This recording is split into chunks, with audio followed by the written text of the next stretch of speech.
Hey, YouTube. Welcome back. Happy Thursday. My name's Colin. Welcome And back. Thursday. I'm hearing myself in YouTube. Let me just put a pause on this. One of you guys might have the YouTube app up. And let me know in chat. When I'm previewing it, I can see only a quarter of our faces. So let me know if that's my computer or if that's everybody. Welcome to PredRev Live. Today, I've got the pleasure of bringing on Vasco and Diego. I'm super pumped because, as much as I've spent a ton of time in sales development and here at Predictable Revenue, I'm not day to day writing messages. I'm not making calls every day. I'm one of the founders, the CEO. I'm so far removed where I understand the theory, but I'm not actually in it. And I think if you're not actually in it, I can point people in the right direction, but I'm not the one that's like actually doing this. So I wanted to bring two guys on here that are just doing a great job. I had to remind myself not to swear there. Today we got Vasco, we got Diego, and we're talking about our bulletproof process to book the right meetings. So Vasco, welcome. Diego, thanks for joining us. I really appreciate it. Before we jump in, tell us, Vasco and then Diego, just tell us a little bit about yourself and sort of, where you came from and what you like to do here at Predictable Revenue. Sure. So, like Colin said, my name is Vasco. I'm an SDR here at Predictable Revenue for a little over 8 months. This was like my first SDR kind of job, and I've been loving it so far. Just really awesome people to work with and awesome company to be at. And it's a great process to learn and engage with different people. I love like a little personal side about me. I love plants. I have a couple tomatoes. I have a couple herbs growing, a pineapple. That's a little more on the personal side. But in a nutshell, that is Vasco for you. Right on. Thanks, Vasco. Maybe after this, I've got a ZZ plant that's Yeah. upstairs somewhere that I overwatered and it's dying. Like it's falling apart. And my dad has had this plant for, I don't know, 25 years. It was in his office that he recently retired and now it's Ouch. dying. I'm going to hit you up on Slack after this. Maybe you Yeah, can definitely. help me bring it back to life because I've killed like cones and they're already dead. So Diego, tell us a little bit about yourself in chat. Let us know where you all dialing in from. I always say that. Where are you all streaming from? Because obviously you're not like using dial-up internet or the phone to dial into this thing. So I see Tom in Livermore, California. Hebron, Carlos, I wonder where you guys are. Well, Colin, I'm Diego. I've been on predictable revenue for over a year, no, almost a year now. Before that, I used to work in an international business, and I love this job. This job is amazing because it lets you have little interactions with people that you don't really know, and you get to know them like in 30 seconds. So it's thinking on your feet and moving around, and I love that. I love the hustle. Right on. Fantastic. We got quite the spectrum from the wide audience from California to Las Vegas. It's like a very, very last week we had like Poland and I think we had a guy from Kenya or Congo on, and now we have California and Vegas. So I think our audience maybe this week is Carlos is on the beach in Cancun. Well, Carlos, I'm gonna just mute you now. I'm not. I didn't want to know this. And Alexander's in the Hagia Sophia in Bulgaria. Amazing. Well, Oh, now we're expanded. Now, yeah, Very we've grown that audience, and Yeah. Great. and Pablo vibes from Belize. Fantastic. All right, well, let's get into this because we didn't want to just talk about where we're from. So basically, what we're looking at here is like there's all these things that go into booking a meeting in terms of like getting that first reply, in terms of like making sure that when somebody does reply, they're actually the right person. And then before you pass them to your account executive or whoever it is that's taking these meetings, that there's all these little checks and balances that you want want to have in your process to make sure that you're not sending somebody that isn't going to turn into closed business, right? Because at the end of the day, whether it's our role as predictable revenue and setting up these conversations and helping people sort of build teams that set up these conversations, or it's, Diego or Vasco's role as like booking these meetings, at the end of the day, people do this because they want to grow their business, right? They've reached a certain level. They're building this team because they want to get from this level to this level, and however you define these levels. And the way you do that is by booking meetings with people that you don't know, with companies that you'd never talked to before. And so that's really the sort of sweet spot of predictable revenue, but sort of right outside that sweet spot is making sure that these meetings are actually turning into closed won business. And I can see Veronica's chat. I'm just going to move that around here, saying it looks fine. Great, because it looks weird on my screen, but I guess we're good. And so today we're going to go through, and I want to use this as an opportunity to like say hey to chat and say, listen, this is, I see Padman up there saying, he's a struggling account manager. This is exactly what he's looking for. So specifically, what can we help with, right? We're going to talk about pre-qualifying. So what happens before you put somebody into your sequence. We're going to talk about qualifying prospects. So whether it's on a cold call or over a cold email or even a discovery call. And then we're going to look at it from the AE perspective. And so how do we, what's helpful for an AE to get pre-call? What research should I do? I'm going to play the role of an account exec in this one because that's probably where I have the most sort of sales experience. And then we're going to close with the feedback loop and just talk about how do we make sure that this is a continuous process where we're learning and not just tossing meetings over the fence. And so with that, I'm going to turn it to these guys. And so maybe if we're back to pre-qualify and chat, let me know, like where are you a sales development rep? Are you a closer? What part of that process do you want us to spend more time on? So pre-qualify, qualifying, the AE perspective, or the feedback loop. So which one of those four? You let me know in chat, and I'll direct the conversation to sort of best serve the people that show up here. So with that said, pre-qualification, Vasco, Diego, what are the things that you guys like to do before you put somebody into a sequence? Well, before that, you need to make sure what your client does or the product you're selling, right? You need to be familiarized with everything they do, who is their competition, which kind of companies they serve better. Their client success has been with certain type of companies. So maybe try to look around that kind of companies. So you make sure that from there that you're, targeting right, because that's very important, right, Vasco? Yeah, totally. Totally agree with Diego there. It's important to have like a good product training. Just knowing what you're offering, to who you're offering it to, and to the people who you're reaching out to. So we try to ask the clients that we work with for a small product training or information on this, so we could just get familiarized with what we're offering and reaching out to folks and trying to offering them, no? Just pretty much like having a good product training. And not that I want to make this an ad for predictable revenue for our pods, but just for context here, basically you guys are your SDRs that work here at predictable revenue, but not for predictable, or not, you're not prospecting on behalf of predictable revenue, you're prospecting on behalf of clients. Exactly. I've been in 3 different projects now. So yeah, you gotta learn a lot. And every time you learn a product and you're gonna start a project, you have to become like this expert, right, of what you're talking, and you need to believe on what they do, how they do it, how they help people, and just learn everything you can. And so I'm curious, when you guys are first given a new client, and I think this applies for, it's the same relationship if you're a new SDR or a new account exec or whatever sales role, a new hire at a company.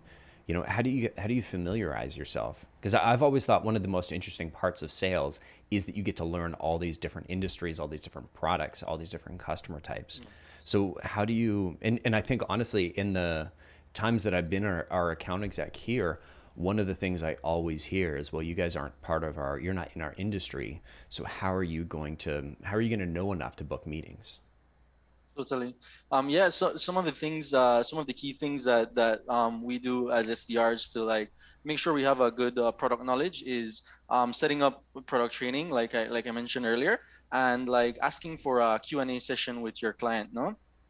Sometimes the material that you come across on the product training, you have questions with, and you just want to dive deeper into like into clarifying those questions and doubts. And the best way to do that is just to get one-on-one with your client and yeah, have like a quick Q&A session, just so you can have like a better understanding of the product. Yeah, like establishing the communication with your client, it's basic from the beginning. No, so you can have the trust to go and ask them as many questions, right? Because you don't know what they do. They are experts, but you are not, and you have to become one. So asking questions is great. For me, I always love to find videos in YouTube and demos and webinars and those kind of things that they have done, and I think that helps a lot. It helps Yeah. a lot. Yeah, the website, the client's website is a really good tool to like to do some research, because they know, like they have really good stories. You know, they have really good information on their websites, and they're already working on that angle, reaching out to people via the website. And you know, some people have like a really good website with really good information that you could pick up on. So I like to go through their website as well, kind of just explore around, read the kind of messaging that they use, the kind of stories that they tell on their websites, and just kind of like use that as tools or yeah, as fuel for yeah, my engine, I guess. Yeah, Cool. you know what I do? I like to subscribe to their newsletters, so their marketing reach, send me their stuff, so you can learn a lot about that. As you said, the way they talk, their messaging, and that's very important. And also reading the case studies and the success stories. Those are basic. Yeah. I think everybody in chat's going crazy over your cup there, Diego. Nice. I love that you're on brand for this. I'm not. Mine is yellow and doesn't say predictable revenue. So I love that sort of initial element. And ideally, you know, companies are going to put you through, you know, their onboarding, their training, and especially if you're an SDR that's sort of, maybe you're in chat and you're an SDR that started. But I find while this is the best practice, it's not often the case that a company is going to, whether they're one of our clients or not, is they're going to have a fully fleshed out onboarding. And so while these might not be the sort of, this is the best thing to do in the whole world that we'd recommend for absolutely everybody, I love these little sort of hacks, the pointers, great little reminders of things that you can do if you're not given the opportunity to go through like a massive, 3-month onboarding or something like that. Yeah, David, I will get to your question, but I'm going to get Veronica to translate it because you don't want me attempting to read Spanish live on stream. It would be bad.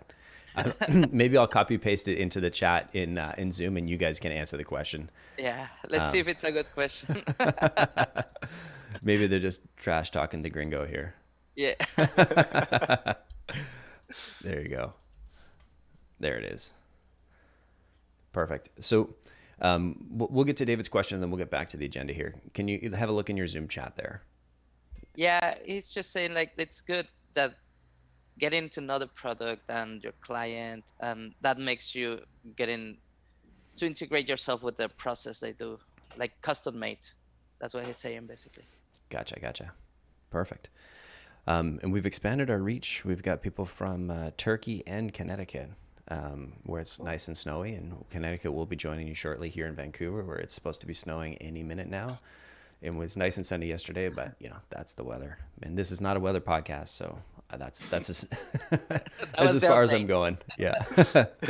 Quick update. A quick forecast. Exactly. Yeah. I could do, although I hear Vasco has the best weatherman voice with his whiteboard behind and everything. So we've talked about familiarizing ourselves with the client, or with your, the company that you're sort of booking meetings for. before you put somebody into a sequence. So just for context, we use Outreach to power our sales development reps, not sponsored by Outreach. We just use it. So what do you like? What kind of research do you like to do on a client, on an account before you go into, before you maybe sequence somebody? Well, basically you go with cherry picking, right? A little bit. Sometimes it's easier than other times because sometimes the lists are like thousands and thousands of prospects. So it's hard. When that's the case, you can go account by account, see who you have on the account, the titles that you're more interested in. Maybe some are low, maybe some are higher. Maybe you go too high and it's hard to reach them, right? So you can try to find the mid part there. So you have to check it depending on what you're looking for. And also very important, you cannot forget to check the DNC list. That's like the basic. Yeah, that's true. Yeah, for sure. Like the DNC list is a big part of it. You know, you don't want to be reaching out to people that are on the DNC list for obvious reasons. But me personally, I like to check that the companies that I have in my list, they match the ICP that we're going after, and you know, check the titles that we're going after are also the right titles. Because not all the time, but you know, when you get these big lists of 1,000 prospects, not all the information there, you know, is 100% all the time. Most of the cases it is, but you know, sometimes you do get a couple that are not. So I like to check those, and I like to check that all the accounts that I have or I'm reaching out to have valid phone numbers as well. Gotcha. Just some definitions before we move on from that one, because I think those are great pieces. So maybe some context. You guys are SDRs. The way data gets into Outreach, we have a sales ops person, Jordan, who's amazing. We'll get her on the stream eventually. If you're listening, Jordan, I'm coming for you. But we also have an amazing sales research team that works with Jordan and Giordani, and they're basically, you know, building the list for you so that when you show up into Outreach, you've got your titles there. Just in terms of some definitions, you said DNC and ICP, just for people that I'm pretty sure everybody knows these, but you know, talk to me about what those mean. Sure. Go ahead, Diego. All right. DNC, it's do not contact. Yeah. Do not reach. Nothing. No. And you go with the ICP. Yeah, so the ICP is your ideal customer profile. Pretty much like, you know, after the market fit is finished, then the strategists, they come with they find the best ICP to go after, you know, the ideal customer who would be the best customer for the project or the client. And yeah, so pretty much that's what ICP is. Yeah. Gotcha. Okay, and then so let's assume somebody's gotten into a sequence and now you're at a cold call step. And before you guys answer this, I just want to remind everybody that this is my cheesy plug to give us a thumbs up. These videos aren't free. The cost is a thumbs up or subscribe if you haven't already. And we offer 100% money back guarantee. So if we didn't earn that thumbs up or that subscribe by the end of this video, you can take it back. You can even take it back twice. So when you're doing your pre-call research, so you're in Outreach, you're about to click the button, dun, dun, and there's for a cold call task. What are you doing before you click that button? That's obviously the call button. So what happens? What goes through your head? What kind of do you do any research? Vasco? Yeah.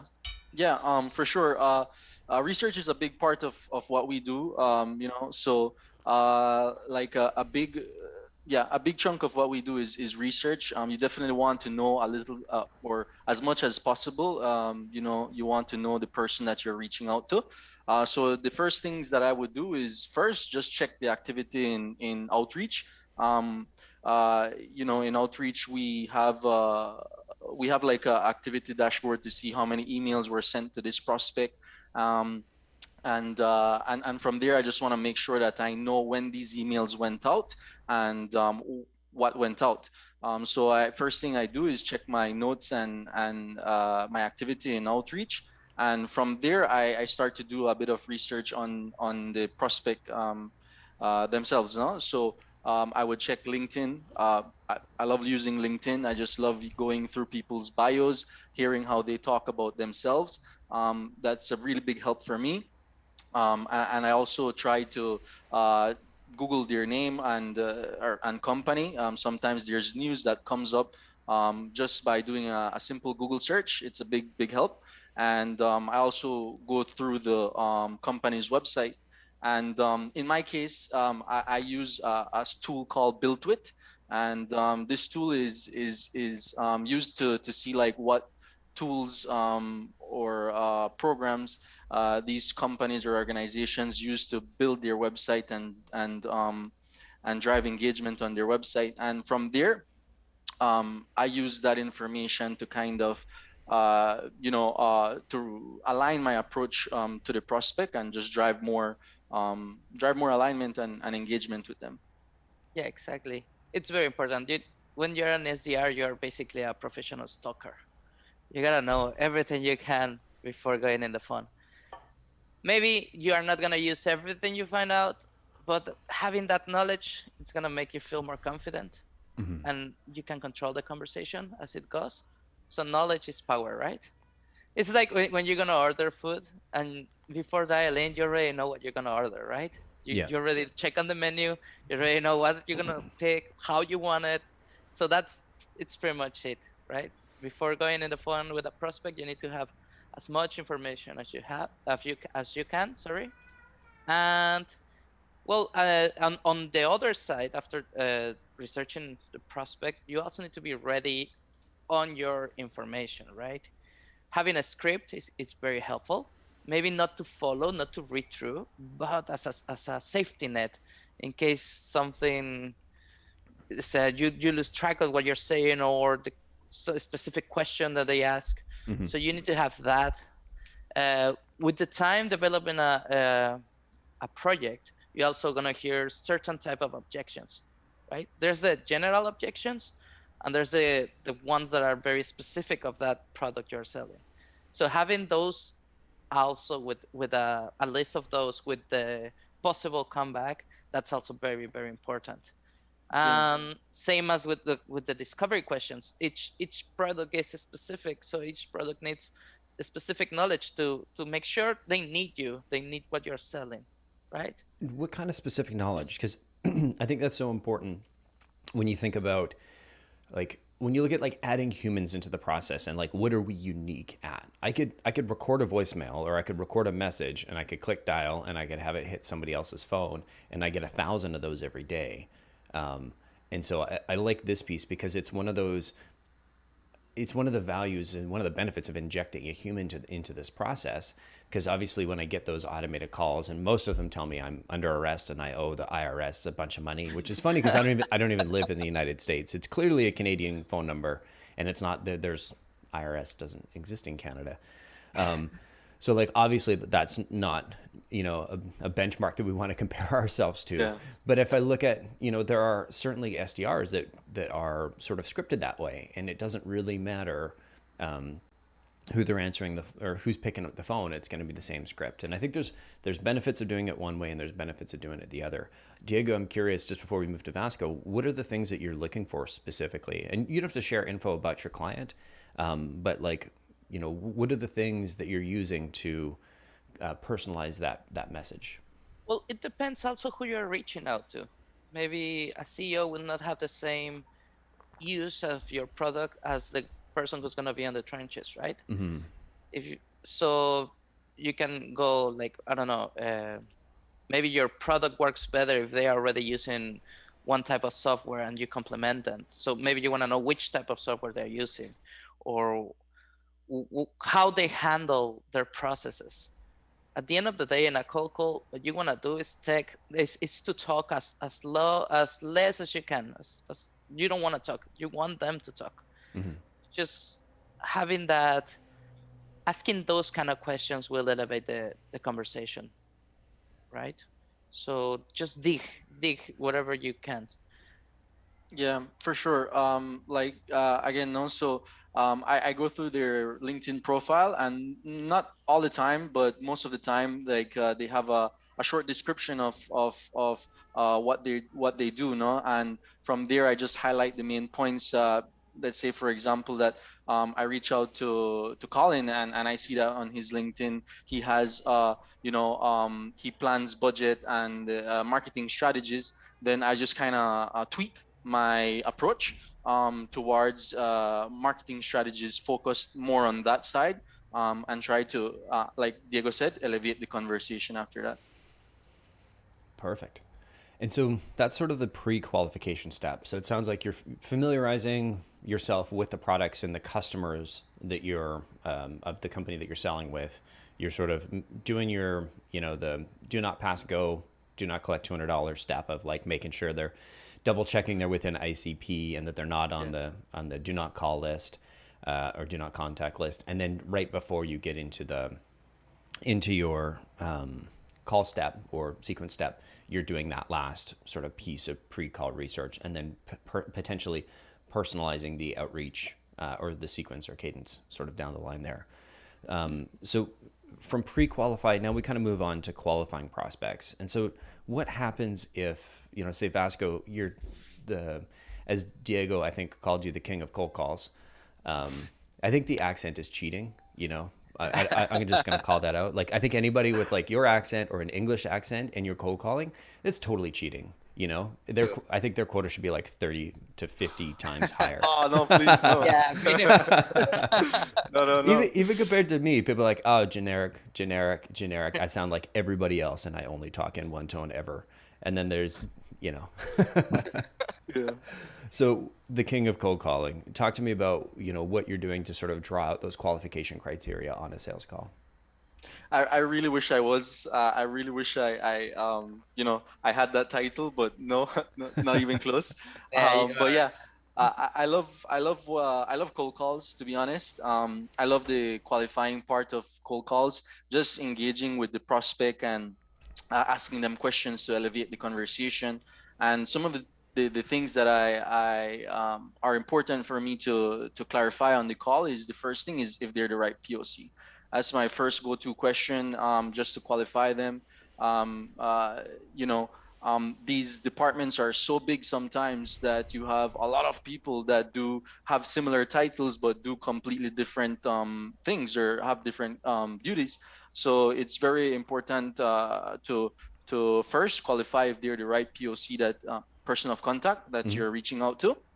And then from there, using like not just any discovery questions, but discovery questions that elevate the conversation to a point where you can identify a pain point in their organization. Yeah. Gotcha. Can you give me an example of one of those questions that sort of elevates the conversation? Sure. So one of those questions are like, probably most people have heard it before. It's like, what are your priorities for this year? No, but I kind of like throwing in an additional piece to that question, like, what are your priorities this year in terms of like marketing or communication strategies, just to kind of more centralize the conversation, no, but elevate it at the same time. Because if I ask you, like, yeah, what are your priorities are what your priorities are for this year, you could give me like a very general answer, no. Mm-hmm. So I kind of use that question a lot. Also, like, just making a note of, I think, uh, yeah, everybody had a tough year last year. I think that goes across the board for everybody. um, so most people, they kind of like have set their, or they're not like actively looking for anything this year, just because they're not too sure how the year will go, I feel like. And so one of the questions I use is, first I acknowledge that, and I ask them, if they're working on any, in my case, if they're working on any strategies or focusing on any like paid search or website redesign or optimization this year, no, to drive more engagement. Yeah, I believe to get that, to that, get those questions right, I guess that you need to have a mindset of as an SDR, before going to the call, what are you trying to get? Of course, we all want the meeting, but that's like the ultimate goal. Let's divide that goal in little steps that are achievable, right? So you go little by little. What I want to know first, I want to know if I'm talking with the right people. Then I want to know if my product is going to help them. Then I want to know, and then you start climbing that ladder, and then you go with for the kill, right? You go for the meeting. Yeah. That's how it has to be. Yeah, Okay. totally. Sorry. And So Or- because I wanted to Hi. hug you. Yeah. Oh, Can you say I hi? thought- Oh, Hi. Hi. Wave to the camera. hi. oh. Hi. Okay. Can you go run to Yaya, please? Okay. You guys keep going. Yeah. Just wanna hug. No That's- worries. I mean, that's fair, right? this is But yeah, life. yeah. So like a really good thing to drive on these cold calls is like trying to find out like what their pain points are and what their objectives are for this year, because like sometimes like I mentioned, last year was a rough year. So probably this isn't even a priority for the company. Probably the organization is only focusing on surviving this year. So it's very important to ask those questions, to make sure that um, yeah, you take them into consideration, not only as a company or organization, but also as human beings. Yeah, that's very important. Also to know that maybe you are not gonna get the meeting right away if they are not on the right spot, but you could get it later, right? So you wanna pave that way, Yeah. that road. So you're gonna know if what are they thinking, what are they suffering, yeah, as you say, the pain points and their strategies, and maybe you'll fit on the future. So never close that door. Cool. Thanks for covering for me, guys. I could hear outside. I'm like turning my mic down, and then I got two, and so one broke in, and the other one wasn't happy that one got to come say hello and not the other. So thanks for having my back there. No worries, no worries. That was awesome.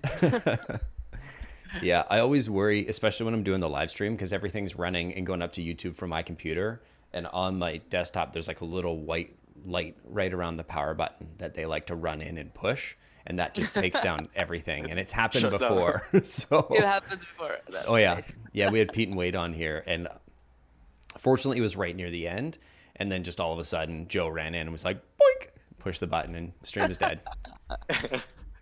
I want you to play, Daddy. Come here. Yeah, exactly. Magic button. So thanks for the distraction. We were talking about sort of qualifying over a cold call. Diego, I know you do a lot of qualification over email. So talk to me Yeah. about what that looks like. Sort of these are the steps just before you're booking a meeting. You've got some replies, so you're working with somebody who's obviously somewhat interested. What are the things you're doing to make sure that you're passing quality? Well, the first thing is that you get that reply and it's like, great, right? They are reaching back. So that's like They awesome. answered. But you need to go over that before, yeah, and think, is this the right person? So how are you gonna do it? Asking the same kind of questions you will do on the phone. But the trick here is that over email, you don't have that quick interaction. So your questions have to be very, very specific, right? Even not so human, let's say, like in the phone, Mm-hmm. because they are not gonna hear that whole explanation. They are not gonna write it down for you.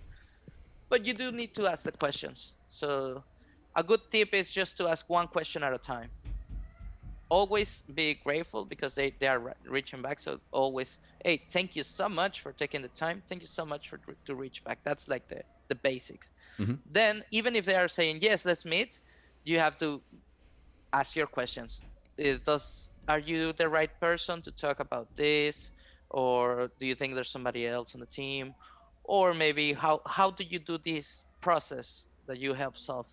So that's gonna give you the hint. If they cannot tell you how they solve that, they're basically not the right person, right? So just same kind of procedure, but over email. Takes a little longer, of course. One question at a time, and step by step, same thing. Cool. Yeah, I I love that one, it's ensuring quality, but two, it's probably also making sure that like it feels like a real conversation between two humans, as opposed to like, oh, I replied to one of these cold emails and then you're just going to click the next template, you know? Yeah. Exactly. Yeah, you gotta avoid that at all costs. Yeah, You need to write it as you talk it, like they need to know they are talking with a human being. Exactly. totally. Vasco, what are your thoughts there? Yes. Yeah, totally. Basically, I totally agree with everything that Diego said. Yeah, just like the best practice there would be like asking one question at a time. You don't want to fluster them with a lot of asks, and they choose which one to answer. You want to ask them like one question, so they answer that one question. And yeah, try to keep the email short and simple. You don't want to like overwhelm them with information. That is super easy, to overwhelm someone in information. Like I said, you go on the website, you do these product training, and they give you a lot of information, but you as the SDR have to be the person to kind of sieve through through the information, and find yeah, what is most relevant to this person. So yeah, just keep it short, one question at a time, and yeah, keep qualifying and keep discovering. Yeah. Get value out of it each Yeah, email. That's the key here. that's the objective. Yeah. Just exactly, just get value out of each email that you get. What do you mean by that? Well, just get the information, right? Get if what are they using, how they're doing it, what are their goals, something. Get something out of them. Who's the Yeah. right person? Maybe. What are their Yeah. plans? Yeah. Yeah, and to piggyback on that a little bit, yeah, just getting value from the emails, simply like asking the right questions, no? So you want to ask if they're the right person. You want to ask like things like when, like if they're not interested, well, why? And try to see like when do they start opening conversations around this. Because I've noticed like organizations usually have like a period in the year or in one of the quarters of the year, that they open conversations about what they're gonna do, like technology-wise or software-wise, or in their strategies or projects, or whatever they have coming up. I think that's one of my favorite questions. Favorite things to understand is, even if it's a no, right? There's so many no's that are no, not a good time right now, but it doesn't mean it's a no forever no. Yeah. And that like just dripping, just give me one more piece of information that you can then work into your next sequence. Man, I love that. There was back in the olden days, it must have been like 5 years ago, we did one campaign they negotiated something to do with energy contracts. And like you said, Vasco, there's only a certain time of the year when those companies, and it's not even time of the year, it's like time of the decade. Like some of these contracts would be 3 to 5 years. And this back in 2015. And I remember the campaign was just, okay, we want to know when everybody's renewal date is. So 6 months before that. And this was some of the most valuable information. And there were all these little nuggets that they didn't realize at first. In the first couple of months, of like, oh, we haven't closed anything. It's like, well, all these people are under contract for, the next 2 to 3 years. Like that's, we're booked at meetings, but that's sort of just the reality that we're working with. But once they started to see, oh, now I can see inside the tornado, and I can rank and prioritize all these accounts by when their contract expiry date is, like that was incredibly powerful. So I just wanted to highlight that thing that you mentioned, because I think that's worthy of its own field in Salesforce. If you have data like that, or Outreach or SalesLoft or whatever tool you use to track your sales outreach, I think that's the thing, that's the piece that, like, one of those little elements that, if you're just on autopilot and you're not paying attention, they're super easy to miss, right? Those conversations that don't go anywhere. These are great little questions, even if they don't reply, right? They've replied to that one email, but you send a couple of follow-ups and be like, hey, it sounds like this isn't a great time. I imagine you're like our other clients and you're blah, blah, blah, blah, blah. Don't renew the contract until when would be a better time to follow up? Stuff like that is what I'm hearing from you. I love that stuff. Love it. Yeah, exactly. Even when they say they're not interested, you still can get something out of them. And it's, as we said, information. Always ask, why are you not interested, right? Is it me? Is it my timing? what is it that it's not? Am I not pretty Well, enough for you? Yeah. Should I shave? Or what do you want me to do? Yeah. I definitely would not recommend testing that, but I might try that myself. Like, not interested, be like, am I not good looking enough? Or awesome. And so just out of curiosity, so sales process wise, if we think, okay, we've sent the email, we got some replies, or we've had a cold call, we've booked. So in some contexts, once you get that reply, some SDRs will book a discovery call that they'll run themselves, and some SDRs will book a discovery call that the AE runs themselves. Which sort of models are you guys working in? Well, I think it depends a lot on the kind of replies you're getting. Maybe it's not a definitive yes, let's meet, but they are curious. So maybe you just book that discovery call, and you run through the same process. You go prepare with your questions, like what do you need to know, what do they might need to know, right? Mm-hmm. And go through there. Personally, I haven't done that much, just a couple of times.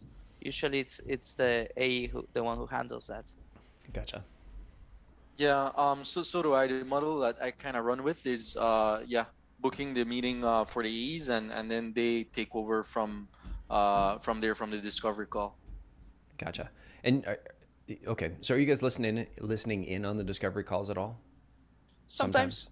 Mostly at the sometimes. beginning of the projects where you want to know what they are talking about and how they do that, right? In case you need to do one. So yes, at the beginning it's very useful when you're learning about the product. Cool. I think it's one of those things, is like a non-obvious thing, that just jumping on those calls can be a huge value add, because not only do you get to see, this is like the closing the loop of the process. Not only do you see the sort of impact of all your work, which, if we're booking, 10 meetings a month, that's not a huge amount of time to jump on and to see, even half of them, even a couple of them. You get to understand and like the true impact of your work. You get to see how your AE is handling them. You get to be there for if there's any next steps. And then my favorite thing is it's more training data for me. So when I book a call, so when I go to book my next call, I can say, oh, well, the last guy I talked to and the last person I talked to, well, they said this. And when they had the conversation with the AE, they were struggling with this. And so it's all these little things. It's like building I call it training data because I'm thinking of like machine learning tools, but it's building that sort of database of customer information, of customer things that you've heard. And I think any opportunity to talk to the customers or listen in on those calls firsthand is incredibly valuable. Yeah, exactly. Yeah, I really liked the analogy you made last time. That really drove home to me. So when you said, like we're the elves in the workshop building these toys, and you kind of want to see the toy that you're building after. So that was a pretty cool analogy. The toys that come out. Huh? What a weird Do you even analogy. remember that one? Yeah. It's cool. I mean, I think it was the last month. Another Yeah. year, right? He's like, did we do this at Christmas time? Or your elves? It's like, was I high? What's wrong? Oh, man. But yeah. But it's true. Yeah. Yeah. Rena's saying the same thing, right? Like it's in chat. She's saying it's twofold. It's you're learning about the customer and you're understanding it's qualified, which I think is incredibly valuable. Exactly. So from an AE perspective, I think I'll maybe step into my shoes as somebody who's both sort of managed our sales team, but fortunately for them, not currently managing our sales team. We have somebody much better, and somebody who's also been an AE. And fortunately for us, we have better AEs now, better AEs than me. So in terms of from the AE perspective, the things that I'm looking for, or the things, I guess I want to look at it through the customer's eyes, right? This is like if you call them up, you interrupt them, which is totally okay because we're doing it for good, to try and help them solve a pain. And obviously they said yes because they have free will, and we're not going to get into that debate, but we assume they have free will, and they see something or they heard something, they read something that they're like, oh, I could, if this is, what we're talking about, it might solve this problem for me. And so adding in an SDR into the process at the front of the process, it elongates the time between them being interested and them getting the information they need to know, like, is this actually relevant? So if I'm an account exec, the pieces that I'm looking for are like, what was the conversation with the customer? You know, what are the things that they were most interested in? How are you guys sharing that? And like, what are the pieces that you're putting into maybe informing your AEs or whoever you're feeding with these meetings? You know, this is what's going into it, or this is what they're most interested in. Well, the key here is to have notes of everything you do, because you forget also, right? You can forget. You do like 100 calls, so you will forget about them. So it's always good to have notes. And during the calls or during or well, the email, you have the record right there. But during the calls, you need to be typing a lot of how's the conversation it's going, right? And then after booking a meeting, I always send an email to my AE with all the relevant information I could have, as much as I can. Even if the tone of the voice when we start talking, it could be important, right? How receptive they are. Maybe they are very curious. Maybe they ask a lot of questions. Maybe they just talk about something. So it's always good to have as much information as possible, and you will transfer all that data to them, to the AE. Yeah, totally. Like Diego, I do the same in that sense. You know, after I have this initial cold call with the prospect, yeah, just take a bunch of notes, like as much notes as you can. And then, you know, I craft up an email with the time, the title of the person, the company, the org. I even include like their LinkedIn profile and like Diego as well, no, just notice like their tone of voice, if they were very amicable or you know, very straightforward.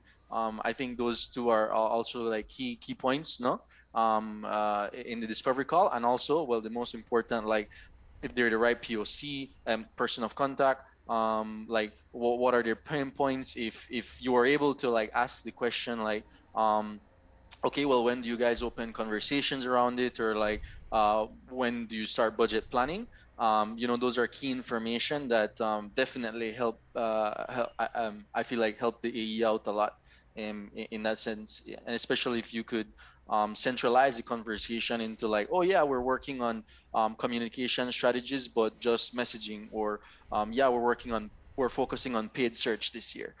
That's very valuable information there. Yeah, exactly. Yeah, you need to give them as much as possible. Sometimes if you can discover what it's the intention of them going to the meeting, you know, the client, sometimes they just want to know what it's around, and you can tell them that to your AE so they know how it's gonna go.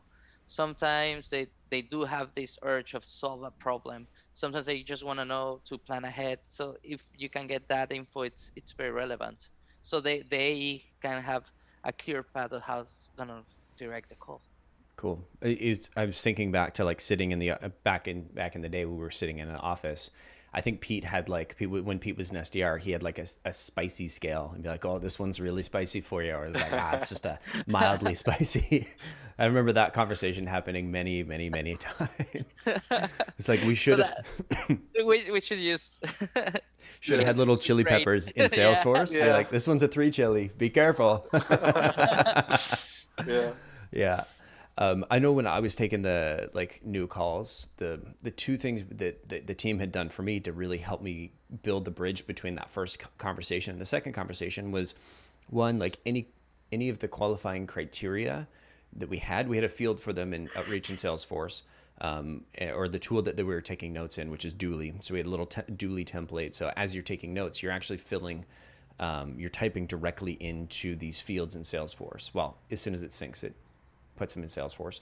So when I'm having my conversation, I can look in the Salesforce record and I can see all of your notes in terms of like, here are the 6 qualifying questions that we ask, or the 6 things that we're sort of the 6 pieces of information that we're looking for. And then I can see, okay, well, this is what, you know, Diego put there and this is what Diego put there. But and that was really good and really helpful. The thing that was probably the most valuable was they did a little summary at the top. And just to what you guys are saying, this is the most important thing, or like the top 1 or 2 things that they're looking for. So you've got all of that, but they were prioritizing the information for me to make it really solid of like, start here. Here's the map, here's everything that happened, but like, this is the thing that they really cared about. And I love that. That made it so much easier for me. And so I wasn't feeling around in the dark and saying, okay, well, let's talk about this, let's talk about that, or like, tell me about this. And like, oh, well, we've already told your SDR that. Now they're getting frustrated. So it's helping me start the conversation from the place that they left off.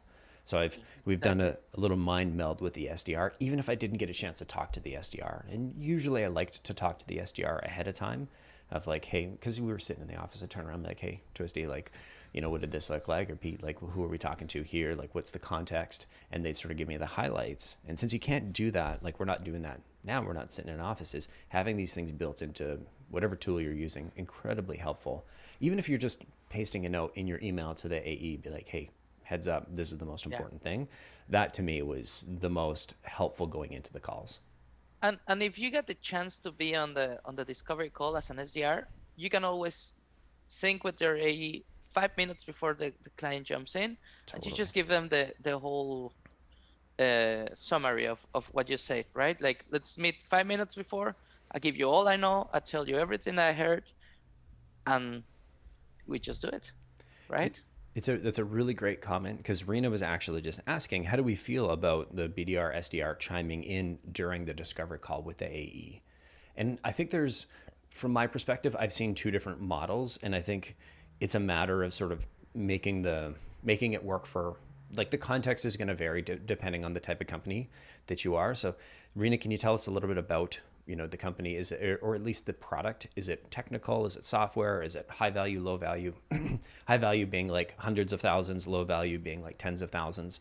Give me some indication there, because I think a lot of that is going to be dependent on the setup of like, here's what the SDRs have done. I know some SDRs that jump on the call and they do that introduction because they've already had a discovery call. And so they're basically just connecting and they're saying, hey, this is the conversation we had. This is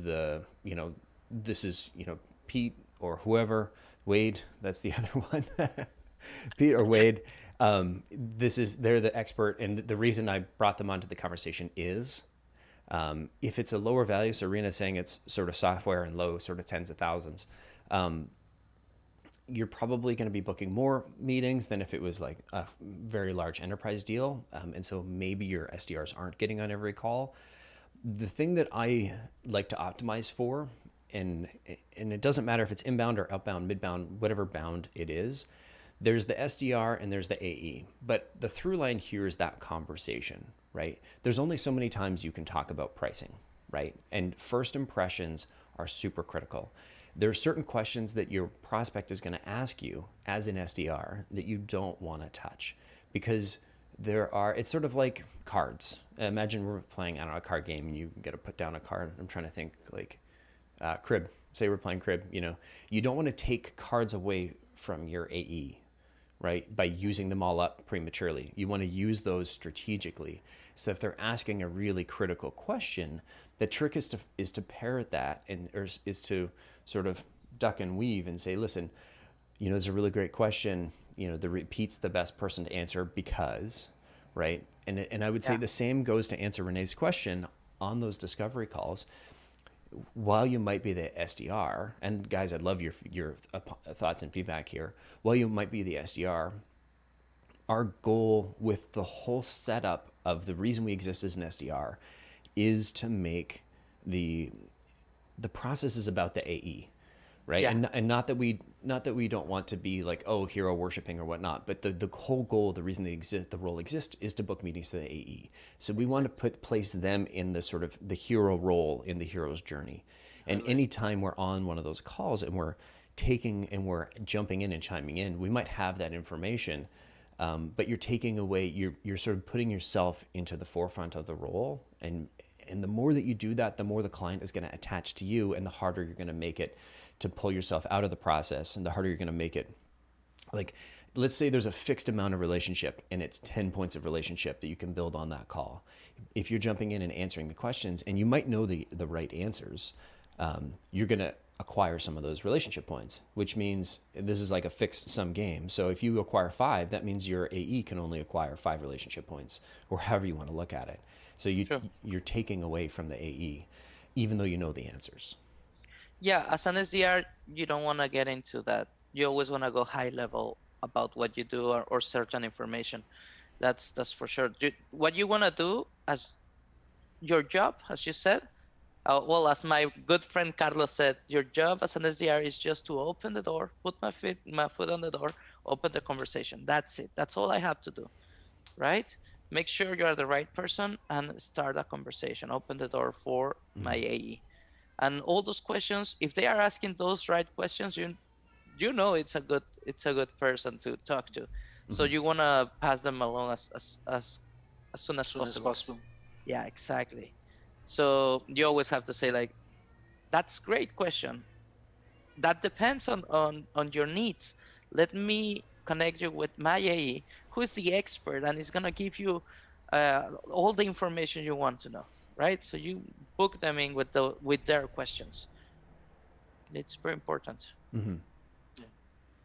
Yeah, I fond memories of listening to Sarah be on cold calls or discovery calls when Sarah was an SDR here, and just hearing, oh, that's a really great question, and she's labeling it, and I'm like, I like that. I'm like, you've listened to, you've read the books, you've listened. I'm like, oh, that's a really good question. You know who would be really good to answer that? Pete, Wade, so and so. It's like those when they're asking those questions, it's you've hit you've got a live one there, and if you answer the questions, you satisfy you satisfy the curiosity. But if you don't answer the question, you create this like big curiosity loop. And the more questions, like there's obviously a certain amount of questions you have to answer to not be a jerk, but the more unanswered questions there are, the more of a conversation that's going to be there for the account exec. Yeah. And sometimes the questions can be an objection as well. They want you to tell them that it's super expensive, so they can tell you, oh no, that's not on my budget, and hang up on you. So that's also a good trick, like, it depends, I don't know, or this person is gonna be better, so you don't let them out of the hook so easily. I think next one to try, they're like, how much is it? And be like, it's about this much. Like if this much was too much, it's about this much. Yeah. Nobody, yes, but I mean, obviously, you got to be on a video call to try that one, but It's a good one. Perfect. And so, last piece we want to jump into is just that feedback loop. And so, Pradman, you mentioned at the beginning, struggling account manager. What questions haven't we answered for you? Right? Is there anything that we can help with while we're on the line together? Rena, thanks for the questions. Appreciate it. I'm glad that was helpful. Is there anything that we can help with sort of connecting that through line, specifically for Vasco and Diego here? And so let me know in chat, and we're going to get to this last one. And just a reminder, cost of this session is a thumbs up or subscribe, and we offer 100% thumbs up back guarantee. So there you go. Excuse me. So last piece here, the feedback loop. How do you get feedback from your AEs on meetings so that we're always getting a little bit better? You want to go, Vasco? Yeah. So I think the best thing to focus on that point is communication. No, having like an open communication with your AEs. Either it be Slack, Teams, Hangouts, whatever chat platform you use. Having them like right there and asking them for feedback constantly. How did the call go? How did the meeting go? What were the key takeaways? And asking them like how you could improve. Because on the call that they have, they actually speak with the prospect much longer than we do. We do like a 5-7 minute call, and they speak with the prospects 30 minutes. Call it 30 minutes minimum, no? So they get a lot of information there, and just trying to have an open communication with them and drive more alignment between you and your client. It's almost like doing the same as you do with your prospect, but with your AE. Like every time, like, hey, hi, how are you? I was wondering, do you have to reach?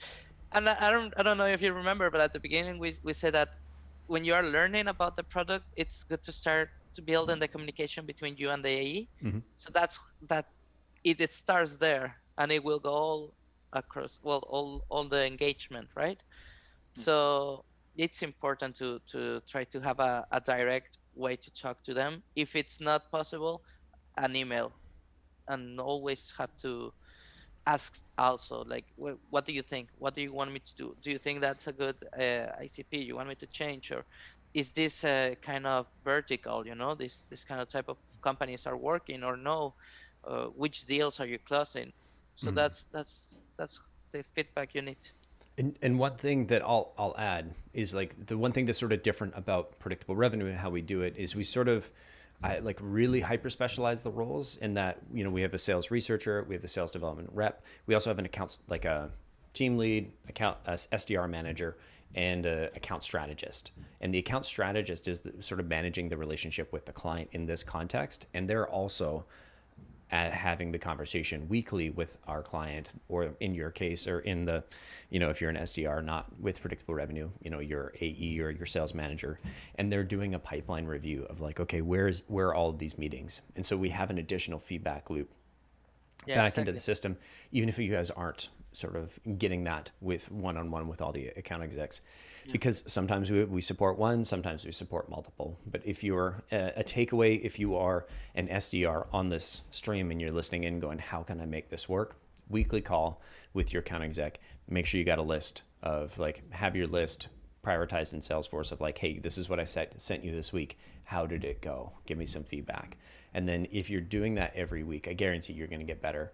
You're going to understand all these little things it's so easy to have misunderstandings about what is the right, customer to introduce, or the right way to set up the conversation, or the right way to answer a question. I've seen just a tweak in one sentence have an incredible impact downstream. So just all those little things, it's impossible to define what they are, but I promise you'll, just by talking about them on a regular basis, you'll make sure that there's that feedback loop. So you'll find them.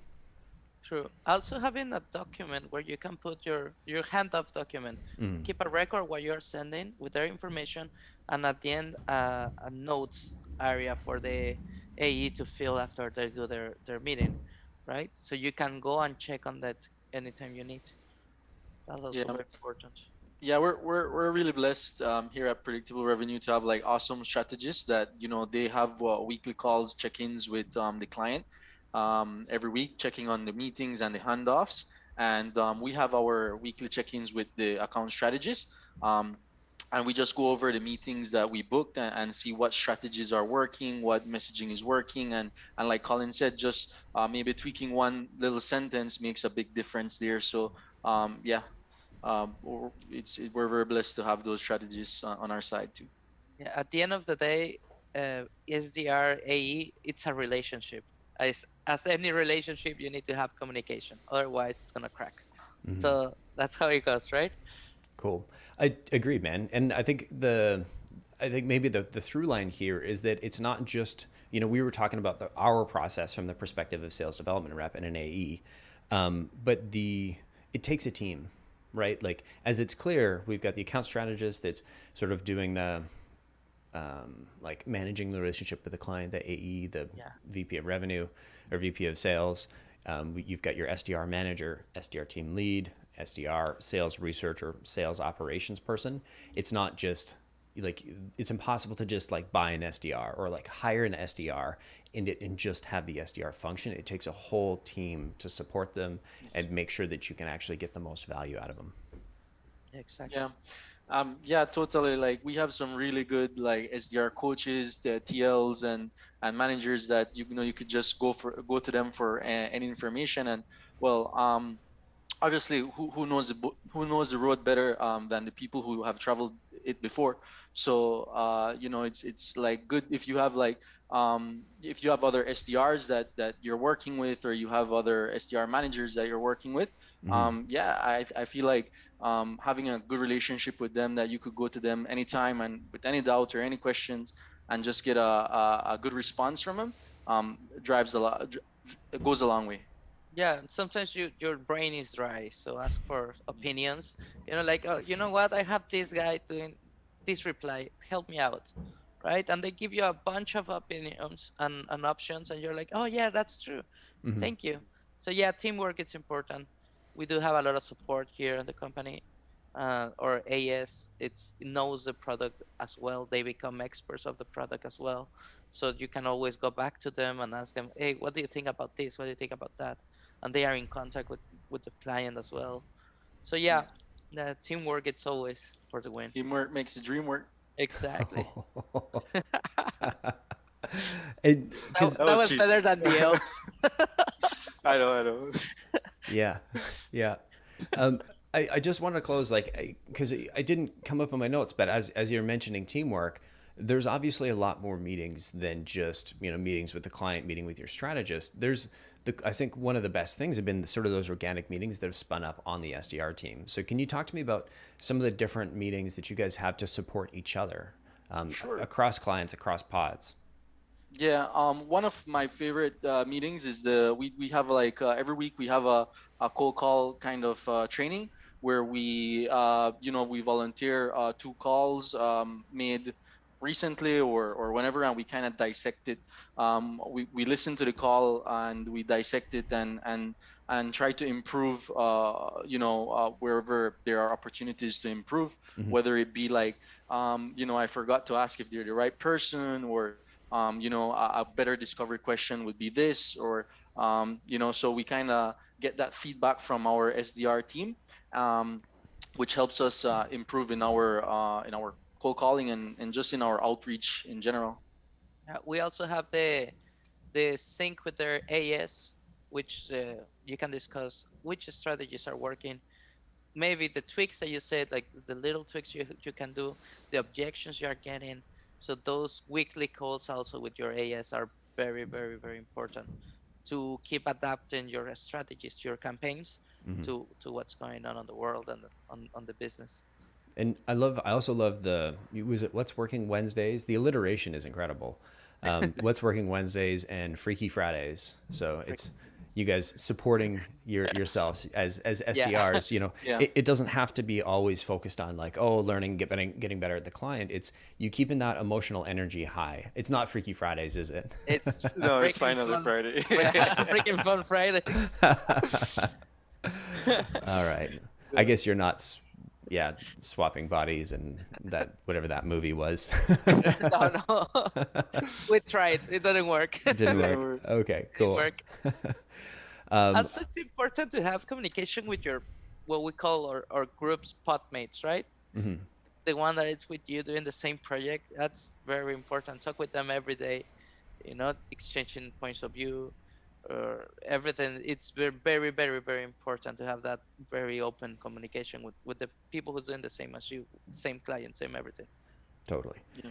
Mauricio is asking, what are some of the best icebreakers to open up a conversation? And Mauricio, I think you're referring to specifically on a cold call, but feel free to, let me know there. I got a list of like 50 really strange icebreakers that I would not use on a cold call. Yeah, we heard some of those before.